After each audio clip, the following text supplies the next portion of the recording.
और देखो अब मैं आपको बता दूं, अब आपका पेपर का पैटर्न चेंज हो गया है। अब पुराने जमाने की तरह डायरेक्ट क्वेश्चन नहीं देंगे आपको 20 नंबर पे एक्यूट इन्फ्लेमेशन लिख दो, इसके इवेंट लिख दो। 4 कार्डिनल साइन। कार्डिनल साइन मतलब ये साइन तो होंगे ही होंगे अगर इन्फ्लेमेशन है तो। शुरुआत में माना जाता था कि सिर्फ 4 साइन होते हैं, ठीक है ना, रोमन एनसाइक्लोपीडिया में दिया गया था। लेकिन बाद में क्या हुआ, एक साइंटिस्ट ने एक और इसमें साइन दे दिया, तो आप टोटल 5 साइन होते हैं कार्डिनल साइन। सारे नोट्स भी दूंगा, वीडियो पूरी देखना एंड तक।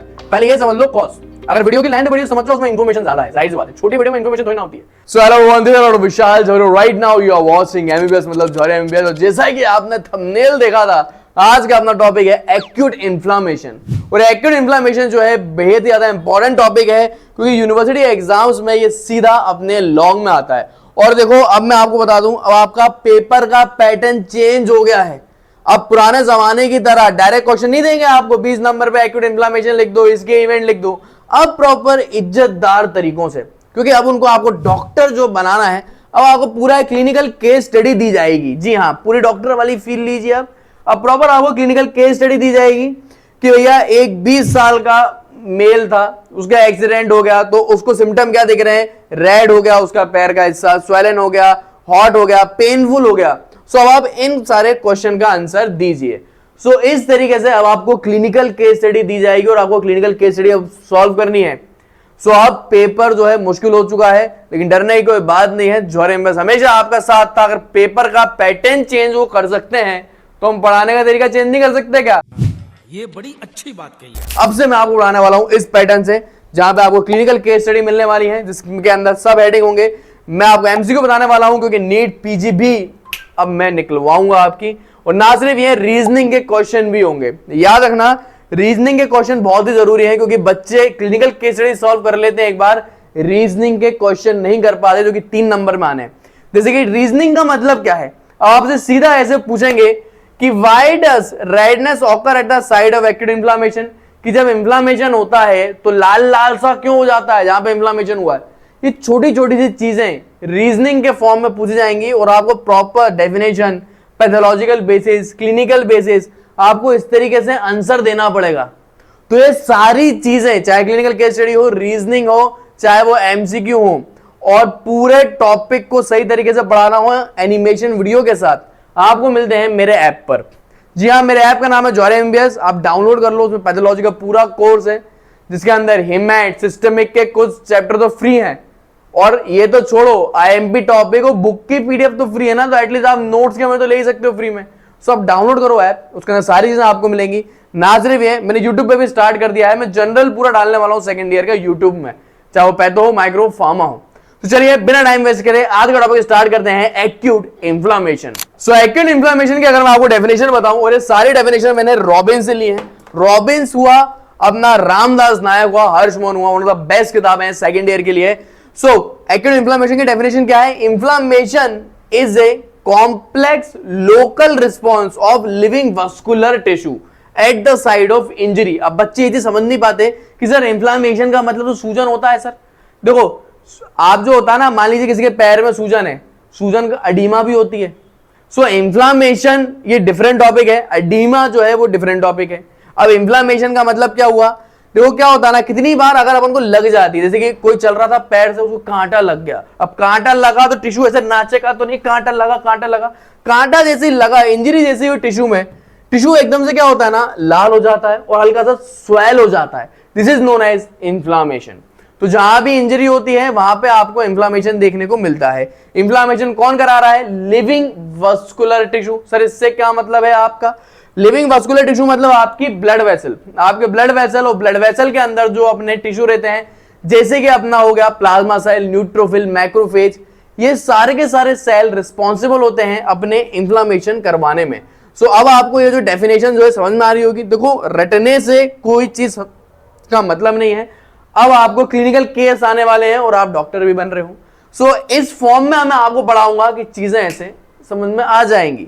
सो इन्फ्लेमेशन क्या है? ये कॉम्प्लेक्स लोकल रिस्पॉन्स है, मतलब जहां पे आपको इंजरी हुई है वहीं पे रिस्पॉन्स दिखेगा, ठीक है, ऑफ लिविंग वस्कुलर टिश्यू, मतलब ब्लड वेसल और ब्लड वेसल के अंदर के tissue to the injury, and mainly consists of response of, अगर अपन देखें कौन कौन रिस्पॉन्स करेगा, मेनली ब्लड वेसल रिस्पॉन्स करता है, और अपने ल्यूकोसाइड अपने रिस्पॉन्स करते हैं, मतलब कि अपने न्यूट्रोफिल और अपने macrophage. So this is the whole definition जो मैंने आपको बताई। अब यहां पे ना मैं आपको एक पेशेंट का पैर भी दिखा देता हूं। तो ये तो था बड़े कोमल से पैर थे इन मैडम जी के, लेकिन वही कांटा जैसे ही लगा, इंजरी हुई और एकदम से यहां पे इंफ्लामेशन हो गया। What is this known as? This is known as acute inflammation. कितनी बार आपने वर्ड सुना होगा एक्यूट एंड क्रॉनिक इंफ्लामेशन। ये ना डायरेक्टली आपसे वाइवा में पूछा जाता है, ना सिर्फ वाइवा में पूछा जाता है, आपसे एग्जाम में भी यूनिवर्सिटी में पूछ लिया जाता है कि एक्यूट और क्रॉनिक इंफ्लामेशन का आप डिफरेंस बिटवीन बताइए क्या होता है। चलिए अब पहले मैं आपको डेफिनेशन में बता देता हूं। एक्यूट का मतलब क्या है? जो एकदम से हो और एकदम से चला जाए। जैसे कि आपका क्रश बनना, आपने कोई लड़की देखी सुंदर सी, आपको उस पर एकदम से क्रश आ गया, उसने भाव ना दिया, आपने कहा चलो जाने दो, आप आगे बढ़ गए। सेम एक्यूट इंफ्लामेशन क्या है? तुरंत इंजरी हुई और तुरंत इंफ्लामेशन हो गया, थोड़ी देर में चला गया, जिसमें नोन एज एक्यूट इंफ्लामेशन। मतलब कि विद इन आवर्स में हो सकता है और 1 से 2 दिन तक रह सकता है। लेकिन what is meaning of chronic? यहां पे क्रॉनिक शब्द का मतलब ही आ गया लॉन्ग टर्म। ये इंफ्लामेशन जो है, सबसे पहले अगर आपको कोई इंजरी हो रही है तो वो 3 महीने तक इंफ्लामेशन रहता है और बहुत ही देर बाद आता है। मैं प्रॉपर आपको इसके डेफिनेशन फॉर्म बताता हूं कि एक्यूट और क्रॉनिक क्या है। सो यहां पे आप टेबल देख लीजिए, बहुत ज्यादा इंपॉर्टेंट टेबल मैं आपको बता रहा हूं, डायरेक्ट रॉबिन से मैंने उठाई है। सो यहां पे डायरेक्ट डिफरेंस बिटवीन है। अब what is meaning of acute inflammation? यहां एक्यूट से मेरा मतलब है ऑनसेट। ऑनसेट मतलब कब होगा? एक्यूट इंफ्लामेशन रैपिड इन ऑनसेट, मतलब विद इन मिनट्स। आपको इंजरी हुई है, कुछ मिनट्स में या घंटों के अंदर आपके अंदर सूजन आ जाएगी। This is known as acute inflammation. वही क्रॉनिक की बात करें, chronic be slow in onset, मतलब कि यार दिन भी लग सकते हैं। आपको इंजरी हुई है तो आपको अभी नहीं हो रहा इंफ्लामेशन, कुछ 1 या 2 दिन बाद इंफ्लामेशन हो रहा है, तो कुछ दिन भी आपको लग सकते हैं। या फिर मे फॉलो एक्यूट इंफ्लामेशन, मतलब सबसे पहले क्या हुई? कांटा लगा, इंजरी हुई आपको, इंजरी होने के बाद आपको एकदम से इंफ्लामेशन हुआ, एक्यूट इंफ्लामेशन। फिर वो एक्यूट इंफ्लामेशन 1 से 2 दिन में ठीक हो जाना था, लेकिन वो ठीक ना होके वो 3 महीने तक रहा, तो वो एक तरीके से क्रॉनिक बन गया। तो कितनी बार क्या होता है, जो एक्यूट इंफ्लामेशन है वही आगे जाके क्रॉनिक बनता है, लेकिन क्रॉनिक इंफ्लामेशन जो है वो एकदम से नहीं होता, उसमें टाइम लगता है। ये इसकी डेफिनेशन हो गई। फिर ड्यूरेशन की बात करें, एक्यूट नाम ही चिक चिक के बता रहा है, जी हाँ मैं होंगी तो थोड़े से टाइम के लिए होंगी साहब। शॉर्ट ड्यूरेशन का है, लास्ट फॉर आवर, कुछ घंटों के लिए होगा या फिर कुछ दिनों के लिए होगा। लेकिन क्रॉनिक इंफ्लामेशन, क्रॉनिक मतलब बहुत ही ज्यादा लंबे समय के लिए होगा। क्रॉनिक इंफ्लामेशन लॉन्ग ड्यूरेशन का होता है, कुछ मंथ के लिए भी हो सकता है। फिर ये आपको डायरेक्ट अभी याद करना पड़ेगा, जब मैं आपको इवेंट समझा दूंगा तो ये आपको अच्छे समझ में आ जाएगा। प्रीडोमिनेंट सेल, मतलब एक्यूट इंफ्लामेशन कौन से मेन सेल करवाते हैं, ये आपको रट्टा मारना है, बहुत इंपॉर्टेंट टॉपिक है, एमसीक्यू में आता है। So neutrophil also called polymorpho nuclear leukocyte, याद रखना न्यूट्रोफिल जो है वो एक्यूट इंफ्लामेशन करवाता है। प्रीडोमिनेंट सेल है न्यूट्रोफिल। डायरेक्ट एमसीक्यू आता है नीट पीजी में कि भाई एक्यूट इंफ्लामेशन में कौन सा सेल देखने को मिलेगा, आप बोला न्यूट्रोफिल। मैडम पूछे कौन सा सेल होगा, आप बोला न्यूट्रोफिल, सीधी बात, ठीक है। कितनी बार एमसीक्यू में न्यूट्रोफिल ना देके वो लिखते हैं पॉलीमॉर्फो न्यूक्लियर ल्यूकोसाइड। बेटा एक ही बात है, उसी का दूसरा नाम है, तो कंफ्यूज ना होना। क्रॉनिक इंफ्लामेशन देखें, क्रॉनिक इंफ्लामेशन में कौन होता है? क्रॉनिक इंफ्लामेशन में न्यूट्रोफिल नहीं होते, उसमें होते हैं लिम्फोसाइट, मोनोसाइट, मैक्रोफेज, कभी कभी समटाइम प्लाज्मा सेल। मेनली अगर मैं इन सारे सेल में से एक सेल आपको बताऊं तो मैक्रोफेज मेनली रिस्पॉन्सिबल होता है क्रॉनिक इंफ्लामेशन के लिए। फिर अपन आते हैं कैरेक्टरिस्टिक फीचर कि भैया एक्यूट इंफ्लामेशन हो रहा है तो हो क्यों रहा है। देखो सीधी सी बात आपको बताऊं, क्या होता है, ये अपनी है ब्लड वेसल। अब क्या रहता है ना, जैसे ही आपको इंजरी होती है, जहां पे आपको इंजरी हुई है तो वो वाले साइड के टिश्यू में जो ब्लड वेसल होती हैं उनमें हो जाता है इस तरीके से वैसोडाइलेशन। अब जैसे ही ब्लड वेसल में वैसोडाइलेशन हो जाता है, क्या होता है, ब्लड वेसल की जो है परमेबिलिटी बढ़ जाती है, मतलब ब्लड वेसल के सेल के बीच में गैप बढ़ जाता है, जिसके कारण इस ब्लड वेसल के अंदर जितना भी अपना फ्लूइड होता है, प्लाज्मा जो होता है वो बाहर निकल जाता है। प्लाज्मा के साथ साथ कुछ यहाँ पे सेल भी बाहर निकल जाते हैं, प्रोटीन, न्यूट्रोफिल सेल और अपने प्लाज्मा के प्रोटीन भी बाहर निकल जाते हैं, जिसके कारण टिश्यू में सूजन आ जाती है। सो कैरेक्टरिस्टिक फीचर क्या है एक्यूट इंफ्लामेशन का? कैरेक्टरिस्टिक फीचर क्या है? Exudation of fluid and plasma protein. What is meaning of exudation? Exudation का मतलब क्या है, ब्लड वेसल में से फ्लूइड निकल जाता है। कौन सा फ्लूइड? प्रोटीन वाला फ्लूइड, जिसके अंदर प्लाज्मा प्रोटीन होते हैं और अपने न्यूट्रोफिल होते हैं, तो वो फ्लूइड निकल जाता है। तो एक्यूट इंफ्लामेशन क्यों होता है? Due to exudation of fluid and plasma protein, ठीक है, and migration of leukocyte. Migration of leukocyte मतलब वही न्यूट्रोफिल भी बाहर चले आते हैं, तो फ्लूइड भी बाहर आता है, प्लाज्मा के प्रोटीन भी आते हैं और न्यूट्रोफिल भी बाहर आ जाते हैं, जिसके कारण टिश्यू में जो है अपना क्या देखने को आपको मिलता है, इंफ्लामेशन। वहीं क्रॉनिक की बात करें तो भैया क्रॉनिक में चीजें अलग प्रकार से हो रही हैं। सो क्रॉनिक अपने आप में ही बता रहा है, क्रॉनिक जो है बहुत लंबे समय के लिए होता है, क्रॉनिक इंफ्लामेशन बहुत ही लॉन्ग टाइम के लिए होती है। तो उसके लिए क्या होता है, अगर बहुत ही लंबे समय तक आपके टिश्यू में अगर इंफ्लामेशन होता है तो जाहिर सी बात है आपके टिश्यू के अंदर ना डैमेज हो जाता है, आपके जो सेल हैं वो टोटली मर जाते हैं। सेल के मरने को अपन बोलते हैं नेक्रोसिस, जो मैंने आपको बताया। तो यहां पे सेल में नेक्रोसिस हो जाता है, फिर वो मरे हुए सेल को जो है अपन बाद में दूसरे सेल से रिप्लेस कर देते हैं, कुछ फाइबर से, उनको बोलते हैं फाइब्रोब्लास्ट। सो यहां पे क्रॉनिक इंफ्लामेशन की कैरेक्टरिस्टिक फीचर क्या है, inflammatory cell associated with the proliferation of blood vessel. जाहिर सी बात है, अब यहां पे होता क्या है, इंफ्लेमेटरी सेल, यहां पे कौन से इंफ्लेमेटरी सेल होते हैं, मैक्रोफेज, ल्यूकोसाइट, प्लाज्मा सेल, ये सारे के सारे सेल कहां से निकलते हैं, अपने ब्लड वेसल से बाहर निकलते हैं। अब क्रॉनिक इंफ्लेमेशन में क्योंकि बहुत लंबे समय से आपका इंफ्लेमेशन चल रहा है, सो क्या होता है ना, वहां पे नई नई ब्लड वेसल बनती है, पॉलिफरेशन ऑफ ब्लड वेसल, वहां पे नई ब्लड वेसल बनती है। और जब भी कोई नई ब्लड वेसल बनती है तो उस ब्लड वेसल के जो सेल वॉल होते हैं वो सही तरीके से बनते नहीं है, जिसके कारण फ्लूइड बहुत बाहर निकलता है। सो अपने मैक्रोफेज वगैरह जो है बाहर निकल जाते हैं। उसके अलावा टिश्यू डिस्ट्रक्शन, यहाँ पे बहुत ज्यादा टिश्यू में डिस्ट्रक्शन होता है। जाहिर सी बात है, लंबे समय तक इंफ्लेमेशन है तो टिश्यू ज्यादा टूटेगा, तो यहाँ पे टिश्यू के अंदर डिस्ट्रक्शन होता है। एंड क्योंकि टिश्यू में डिस्ट्रक्शन हो रहा है तो मरे हुए टिश्यू को अपन बाद में किससे रिप्लेस करते हैं, फाइब्रोब्लास्ट से। तो यहाँ पे होता है फाइब्रोब्लास्ट का पॉलिफरेशन। तो ये आपको याद रखना है, कैरेक्टरिस्टिक फीचर एक्यूट इंफ्लेमेशन के, क्रॉनिक इंफ्लेमेशन के, दोनों के अलग अलग हैं। क्रॉनिक इंफ्लेमेशन की खास बात क्या है, हुआ बहुत समय तक इंफ्लेमेशन होने के कारण मरे हुए सेल को रिप्लेस कर देते हैं फाइब्रोब्लास्ट से। टिश्यू डिस्ट्रक्शन हुआ है वो फाइब्रोब्लास्ट से रिप्लेस करा है, क्योंकि बहुत समय तक यहाँ पे इंफ्लेमेशन है, तो यहाँ पे नई ब्लड वेसल भी बनी है, यहाँ पे ब्लड वेसल में पॉलिफरेशन हुआ है, जिसके कारण इंफ्लेमेटरी सेल बाहर निकले हैं। ठीक है, फिर अपन आते हैं इसके चौथे पॉइंट में, injury and damage to the tissue. अब मैं आपको पहले ही बता चुका हूं, एक्यूट इंफ्लेमेशन बड़ा ही बढ़िया सी चीज है, छुई मुई जैसी चीज है, तुरंत होती है और तुरंत चली जाती है, समझे आप। तो ये ज्यादा ना डिस्ट्रक्शन नहीं करती। जैसे कि आप गए थे मार्केट में और आपको सुंदर एक कन्या दिख गई, एकदम से आपका ना दिल धड़कने लगा, वो गई, दिल नॉर्मल हो गया। सेम एक्यूट इंफ्लेमेशन, यहाँ पे ज्यादा आपका दिमाग खराब नहीं होगा, ज्यादा आप में डिस्ट्रक्शन नहीं होगा। यहाँ पे यूजुअली माइल्ड, बहुत ही कम टिश्यू में डैमेज होता है, और इतना कम टिश्यू में डैमेज होता है कि कितनी बार वो खुद ही ठीक हो जाता है, वो सेल्फ लिमिटेड होता है। Can progress to the chronic phase, कितनी बार हो सकता है कि एक्यूट इंफ्लेमेशन ही ठीक ना हो और क्रॉनिक इंफ्लेमेशन बन जाए। फिर usually several and proliferative with the fibroblast. याद रखना, क्रॉनिक इंफ्लेमेशन की खास बात क्या है, यहां पे टिश्यू डैमेज बहुत ही सीवियर होगा। उसके अलावा वहां पे फाइब्रोसिस का मतलब क्या हुआ, वहां पे मरे हुए सेल को रिप्लेस करेंगे फाइब्रोब्लास्ट, मतलब नए फाइबर आ गए, इसको बोलते हैं फाइब्रोसिस। यहाँ पे कितनी बार फाइब्रोसिस होता है और एक प्रॉपर स्कार भी बन जाता है। स्कार मतलब कितनी बार होता है ना, अपन को लग जाती है तो बाद में वहां पे काले कलर का वो बन जाता है पैच, उसको बोलते हैं स्कार। यहाँ पे स्कार फॉर्मेशन भी हो जाता है। फिर अपन देखें साइन, अगर अपन देखेंगे यार इंफ्लामेशन, अब जो एक्यूट इंफ्लामेशन है क्या हुआ, एकदम से कांटा लगा, उस जगह पे आपको तुरंत सूजन दिखाई दे गई, मतलब साइन सिम्टम बहुत ही प्रोमिनेंट है, आपको बड़े आराम से दिखे जाते हैं एक्यूट इंफ्लेमेशन में। वहीं क्रॉनिक इंफ्लेमेशन में जो साइन सिम्टम जो होते हैं वो लेस प्रोमिनेंट होते हैं। क्यों? क्योंकि बहुत ही 3 महीने से अगर आप अपने पैर को देख रहे हो उसमें सूजन है, तो आप डिफ्रेंशिएट नहीं कर पाओगे क्या सूजन किस एरिया में है और किस एरिया में नहीं है, क्योंकि साइन सिम्टम ज्यादा प्रोमिनेंट नहीं होते क्रॉनिक इंफ्लेमेशन में।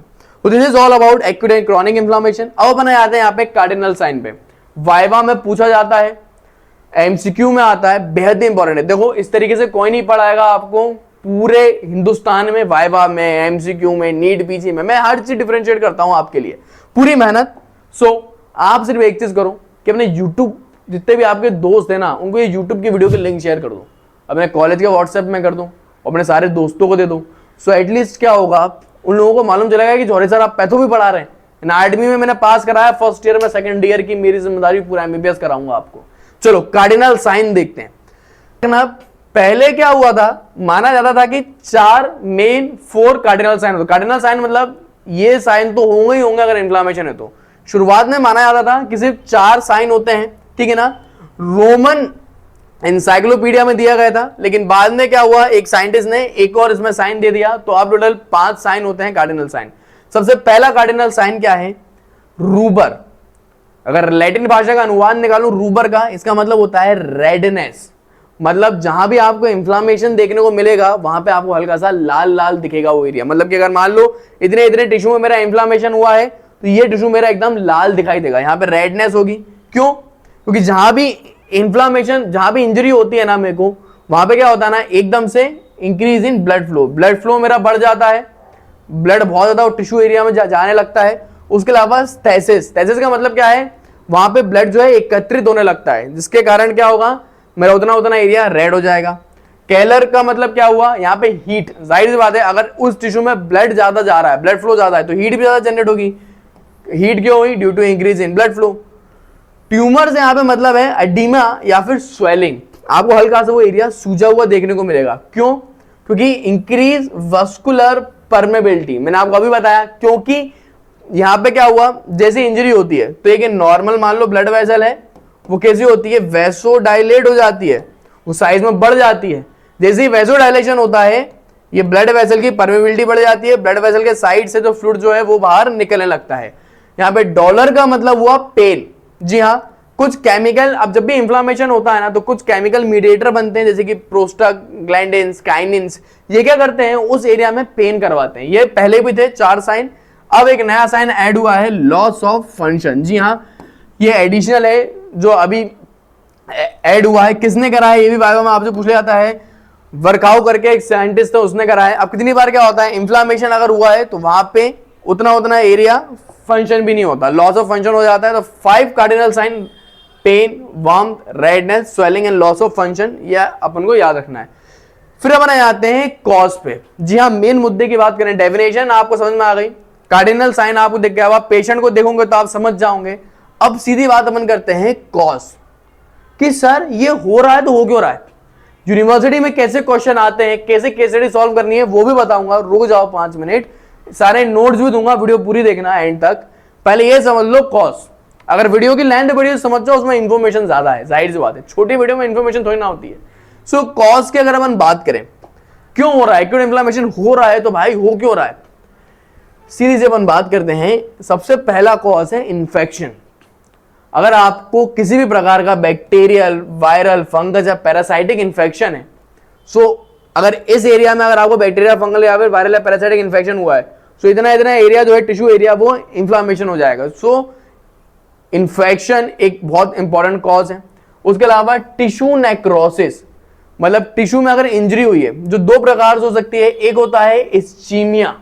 व्हाट मीनिंग ऑफ इस्चीमिया, मैंने आपको बताया था, अगर किसी टिश्यू में ब्लड सप्लाई ना हो पाए तो क्या होगा, जाहिर सी बात है अगर टिश्यू को ब्लड सप्लाई नहीं मिलेगा, ब्लड नहीं मिलेगा तो उसको ऑक्सीजन नहीं मिलेगा, बिना ऑक्सीजन के क्या होगा, वो टिश्यू मरने लगेगा। इसको बोलते हैं इस्चीमिया।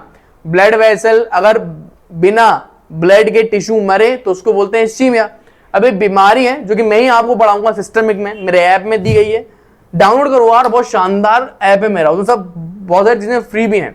मायोकार्डियल इन्फॉक्शन, ये एक बीमारी है मायोकार्डियल इन्फॉक्शन। इसके अंदर क्या होता है, हार्ट के अपने कुछ एरिया में ब्लड नहीं मिल पाता, जिस कारण हार्ट के जो मसल है वो मरने लगते हैं, इसको बोलते हैं मायोकार्डियल इन्फॉक्शन। फिर फिजियोलॉजिकल एंड केमिकल ट्रॉमा, जाहिर सी बात है किसी भी प्रकार का आपको लग गई, मान लीजिए ब्लंट इंजरी हो गई या क्रश इंजरी हो गई, जी हाँ, आप रास्ते से जा रहे थे, भेलपूरी खा रहे थे, जी हाँ, अपनी बाबू को भी खिला रहे थे, एक्सीडेंट हो गया गलती से, भाई कोई गाड़ी वाला आया ठुक गया, क्या हो, इंजरी हो गई आपको। जैसे इंजरी हुई, ट्रॉमा हुआ आपको, तुरंत वहां पे क्या हुआ, इंजरी हुई, ब्लड वेसल में डायलेशन हुआ और एक्यूट इन्फ्लेमेशन हो जाता है। थर्मल इंजरी, कितनी बार क्या होता है ना, जैसे कि बर्न है ना, अब क्या हुआ, आप काम तो कर नहीं रहते घर का, मम्मी ने गरम गरम चिमटा लिया, जो रोटी बना दी थी वो चिटा दी, मुझे बहुत चिटाई है भाई, मेरे बचपन में प्रताड़ित तो हुआ हूं मैं, चिमटी चिटा दी, तो आपको क्या हुआ, आपकी गरम गरम वो चिमटी लगाई तो मेरे टिश्यू में क्या हुआ, एकदम से इंजरी हो गई। सो वहां पे वो सेम रेडनेस हो जाएगी, स्वेलिंग हो जाएगी। सो थर्मल इंजरी के कारण भी एक्यूट इन्फ्लेमेशन हो जाता है। इसमें बर्न, फ्रॉस्ट बाइट एक बीमारी आप साइड में देख पा रहे होंगे, ठंडों के कारण होती है, रेडिएशन, इलेक्ट्रिकल शॉक, इन सारे कंडीशन में भी अपना एक्यूट इन्फ्लेमेशन हो जाता है। केमिकल इंजरी, अगर एसिड डायरेक्ट टिश्यू पे डल गया तो टिश्यू में इंजरी होगी, जिसके कारण आपका हो जाएगा। फिर फॉरेन बॉडी, जिसमें मोस्ट एग्जांपल है स्यूचर्स। जाहिर सी बात है, अब क्या हुआ, कोई पेशेंट आया, उसका सर फटा हुआ था, आपने क्या करा, उसमें टांके लगा दिए फटाफट। सो टांका लगाया जैसे अपन ने, तो वो क्या है, फ्यूचर क्या है, एक तरीके से वो फॉरेन बॉडी है आपके टिश्यू का। देखो आपकी बॉडी के तो है नहीं वो टांके, वो एक तरीके से अपनी बॉडी के तो फॉरेन बॉडी हुई ना, जैसे अपन ने टांके लगाए, सिया उसको। सो जैसे अपन मान लीजिए यहाँ पे इंजरी हुई है, इतना एरिया फट गया है, तो अपन ने क्या करना, ऐसे ऐसे करके उसमें टांके लगा दिए। अब ऐसे टांके लगाए तो वो टिश्यू के आसपास का जो एरिया जो होता है वहां पे बैक्टीरिया का इन्फेक्शन हो जाता है और वहां पे हो जाता है एक्यूट इन्फ्लामेशन। तो फॉरेन बॉडी के कारण भी एक्यूट इन्फ्लामेशन होता है। फिर इम्यून रिएक्शन, ये मैं आपको पढ़ाऊंगा अपने जनरल में ही। हाइपर सेंसिटिविटी रिएक्शन करके ये एक तरीके की बीमारी है। कितने लोगों में क्या होता है ना, हाइपर सेंसिटिविटी रिएक्शन होती है, मतलब उनकी खुद की बॉडी क्या है, खुद के लिए ऐसे सेल बनाती है जो नॉर्मल टिश्यू को मारे। जैसे कि एक बीमारी उसको बोलते हैं auto immune disease. Auto immune disease में क्या होता है, अपनी बॉडी में ऐसे एंटीबॉडी बनते हैं जिसके कारण वो अपने नॉर्मल सेल को ही मारने लगता है। सो ये सारे के सारे क्या हैं, ये अपने कॉज हैं एक्यूट इन्फ्लामेशन के। अब मैं आपको बताता हूं क्लिनिकल केस स्टडी किस तरीके से क्वेश्चन आएंगे, कैसे आपको सॉल्व करने हैं। अब देखो यूनिवर्सिटी में क्लिनिकल केस आपको कैसे सॉल्व करने हैं। देखो जाहिर सी बात है, आपका सबसे बढ़िया तरीका जो होता है ना, आप सिम्टम देखो, आपको सिम्टम देख के पता चल जाएगा कि कौन सी बीमारी पूछी गई है। अब एक सीधी ट्रिक लगाते हैं, कितनी बार सिम्टम से भी समझ में नहीं आता। जाहिर सी बात है, पेपर 1 है, एकदम ट्रिक ऐसे दूंगा एकदम शानदार। मान लो पेपर 1 है, आपको पता है पेपर 1 में जनरली आना है और हेमेट आना है। अगर जनरल हेमेट पेपर 1 में आता है पैथोलॉजी में, तो उसमें सिस्टमिक की केस स्टडी तो होगी नहीं। ऐसा लॉजिक भी लगा लिया करो, जबरन में सिस्टमिक की केस स्टडी मत फाइंड करा करो। मेरा एक दोस्त था 20 नंबर की केस स्टडी दूसरे टॉपिक की लिख के आ गया, सप्ली आ गई, सप्ली में भी सेम गलती करी, फिर जूनियर के साथ बैठा बेचारा, जूनियर के साथ भी सप्ली आ गए। मैं क्या बताऊं, बेचारा का दुख बहुत ज्यादा झेला नहीं जाता मुझसे देख के, दोस्त था लेकिन अब बात नहीं होती है फिलहाल। सो समझे आप, 20 नंबर बहुत जरूरी है और अब क्लिनिकल केस आएंगे ही आएंगे आपको। सो सबसे बढ़िया तरीका लॉजिक लगाओ, पेपर 1 में आ रहा है जनरल एलिमेंट, तो जनरल एलिमेंट से ही होगा, फालतू में सिस्टमिक में मत जाना। दूसरी चीज, जो सब क्वेश्चन दिए जाते हैं ना कितनी बार, उससे भी समझ में आ जाता है कि केस स्टडी किसकी। जैसे कि एक्यूट इन्फ्लामेशन यहाँ पे लिखा है, डिफाइंड एक्यूट इन्फ्लामेशन, तो जाहिर सी बात है केस स्टडी इसी टॉपिक के ऊपर होगी, ठीक है। फिर इन दोनों से भी समझ में ना आए, तब आप थर्ड आप जाओगे क्लिनिकल केस स्टडी खुद पढ़ के आप समझोगे। जैसे कि यहाँ पे अपन ना कहानी के फॉर्म में बात करेंगे, जी हाँ, तो मजा आएगा। मान लीजिए एक 20 ईयर ओल्ड मेल है, एक 20 साल का बाकर नौजवान है, अपन ने पेशेंट का नाम दिया कलुए का मोड़ा। अब कलुए का मोड़ा का जो है एक्सीडेंट हो गया, यहाँ पे लिखा है accidentally cut his finger while working in the lab. वो लैब, कलुए का मोड़ा जो है लैब में काम कर रहा था, जी हाँ, एमबीबीएस में लैब में काम कर रहा था। एक्सीडेंटली उसने फिंगर कट कर ली। Within 24 hour injury area, सिर्फ 24 आवर में। अब देखो यहाँ पे महत्व क्या है, विद इन 24 आवर का मतलब क्या हुआ, तुरंत इंजरी हुई है और तुरंत यहाँ पे इंफ्लेमेशन दिखा। सो ये मतलब आप समझ जाना, ये एक्यूट की बात अपन कर रहे हैं, ठीक है। The injury area become red, swollen, hot, painful and slightly immobile, मतलब फंक्शन नहीं कर रहा। तो आपको क्लियर समझ में आ गया, ये 5 कार्डिनल साइन किसके होते हैं, इंफ्लेमेशन के। रेडनेस, स्वेलिंग, हॉट, पेन, ये किसके साइन होते हैं, ये इंफ्लेमेशन के साइन होते हैं ना। तो आप समझ जाना ये इंफ्लेमेशन की ये बात कर रही है, क्लिनिकल केस स्टडी किसकी है, इंफ्लेमेशन की। विद इन 24 आवर समझ में आ गया कि ये एक्यूट इंफ्लेमेशन की बात कर रहा है, ऐसे सॉल्व करना है। फिर अब आपको क्या है, ये क्लिनिकल केस स्टडी आपने सॉल्व कर ली, पहले लिख लो कि हाँ भाई एक्यूट इंफ्लेमेशन की केस स्टडी है, 20 नंबर में आएगी आपके एग्जाम में। फिर आपसे सब क्वेश्चन ऐसे दिए जाएंगे। अब सीधी बात, एक्यूट इंफ्लेमेशन इतना ज्यादा इंपॉर्टेंट है कि उससे एक लॉन्ग क्वेश्चन तो आता ही आता है, कितनी बार शॉर्ट नोट भी पूछ ले जाते हैं। शॉर्ट नोट डायरेक्ट आपसे बोलेंगे, ये सारे के सारे क्वेश्चन ना शॉर्ट नोट भी एक तरीके के, डायरेक्ट आपसे बोलेगा defined acute inflammation and mention cardinal sign. Short note में आता है कि एक्यूट इंफ्लेमेशन बताइए और कार्डिनल साइन बताइए। कितनी बार डायरेक्ट आ जाता है कॉज आप बताइए एक्यूट इंफ्लेमेशन का कि क्यों हो रहा है। फिर डायरेक्ट, ये बहुत इंपॉर्टेंट है, ये जो है यही अपने नेक्स्ट टॉपिक है वीडियो का, कि आप इवेंट बताइए कि एक्यूट इंफ्लेमेशन क्यों होता है। बहुत ही शानदार एनिमेशन के साथ मैं आपको पढ़ाऊंगा एक्यूट इंफ्लेमेशन होने का इवेंट। फिर केमिकल मीडिएटर, ये 5 नंबर का है, ये 5 नंबर का है। और कितनी बार माइक्रोस्कोप इन ग्रॉस भी पूछ ली जाती है एक्यूट इंफ्लेमेशन का।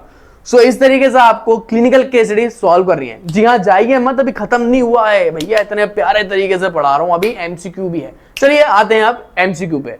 अब मैं आपको बताता हूं एमसीक्यू, ये डायरेक्ट नीट पीजी में प्रीवियस ईयर में आया हुआ क्वेश्चन है, बहुत ही इजी क्वेश्चन है यार। Which of the following is the predominant cell type of acute inflammation, कि एक्यूट इन्फ्लेमेशन सबसे ज्यादा प्रीडोमिनेंट सेल कौन सा होता है। अब जाहिर सी बात है, इसका आप वीडियो को पोस्ट करो और कमेंट में लिख के आओ इसका सही आंसर। ये ऑप्शन मैंने दे दिए हैं, कमेंट में सही ऑप्शन लिख के आओ, ठीक है। पोल टाइम है, मेरे हिसाब से आपने आंसर दे दिया होगा, और अगर आपने आंसर नहीं लिखा तो मैं बता रहा हूं आप टाइम वेस्ट कर रहे हो अपना।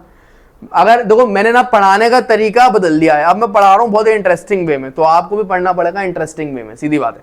मैं तो बोल रहा हूं करो, एमसीक्यू के क्वेश्चन लिखो, और आपको कौन सा टॉपिक चाहिए, नेक्स्ट वीडियो आपको किस पे चाहिए वो भी कमेंट पे लिख के आओ, तो मैं उसको वीडियो बना दूंगा ना, तुम्हारी भलाई है। तो जाहिर सी बात है इसका आंसर है न्यूट्रोफिल, और जिस बच्चे ने भी सही आंसर दिया होगा सबसे पहले, तो उसका मैं नेक्स्ट वीडियो में फोटो भी डालूंगा नाम के साथ, ठीक होगा, कमेंट मेंशन करूंगा, मैं प्रोत्साहित कर रहा हूं तुम्हें आंसर देने के लिए। फिर अपन आ गए रीजनिंग के क्वेश्चन। तो बेटा रीजनिंग के क्वेश्चन जो है जाहिर सी बात है वो तभी आप समझ पाओगे जब आपको पूरा इंफ्लेमेशन आएगा। तो हर बार रीजनिंग के क्वेश्चन मैं आपको तब समझाऊंगा जब मैं पूरा टॉपिक समझा लूं। एक्यूट इंफ्लेमेशन 5 भागों में डिवाइड करा है मैंने आपको अच्छे तरीके से समझाने के लिए। This is the part 1।